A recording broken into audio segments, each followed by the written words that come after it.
direction la Turquie, puis dimanche le Liban.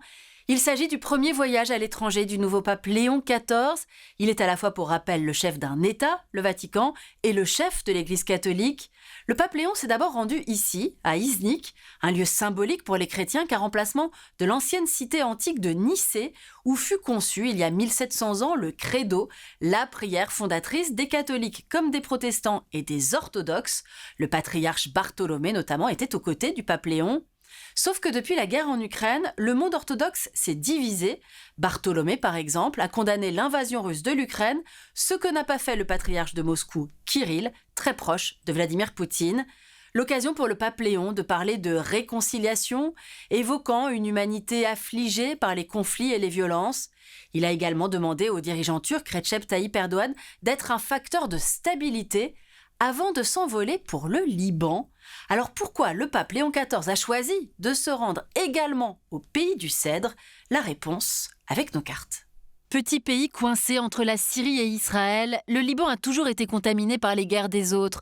Conflit israélo-palestinien à partir de 1948, guerre civile syrienne à partir de 2011, guerre de leadership entre les deux grandes puissances régionales, l'Arabie saoudite et l'Iran.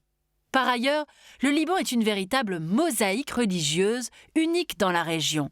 Il est composé de musulmans chiites, la première communauté du pays, de musulmans sunnites, de maronites, des chrétiens de rite oriental, et de druzes, religion issue de l'ismaélisme.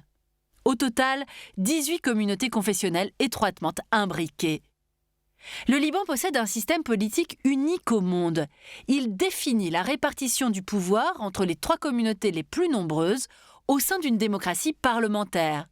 Les chrétiens maronites obtiennent la présidence de la République et de ce fait le commandement de l'armée. Les musulmans sunnites détiennent le poste de Premier ministre et les chiites celui de président de l'Assemblée nationale. Mais ces dernières années, une partie des Libanais expriment leur lassitude de ce système reposant sur l'appartenance communautaire, dont ils considèrent qu'il gêne le renouvellement et favorise la corruption. Et aujourd'hui, le président de la République libanaise, c'est cet homme, Joseph Aoun. Il a prononcé les mots suivants lors de la visite du pape. « Nous demeurons l'unique espace de rencontre dans notre région. Dites au monde entier que nous ne mourrons pas, nous ne partirons pas, nous ne nous rendrons pas. » En effet, depuis le 7 octobre 2023, les Libanais se retrouvent otages du conflit entre Israël et le Hamas, car la milice libanaise armée par l'Iran, le Hezbollah, est rentrée dans la guerre. Aujourd'hui, le Hezbollah est censé rendre les armes, sauf que les affrontements avec Israël sont loin d'avoir totalement cessé.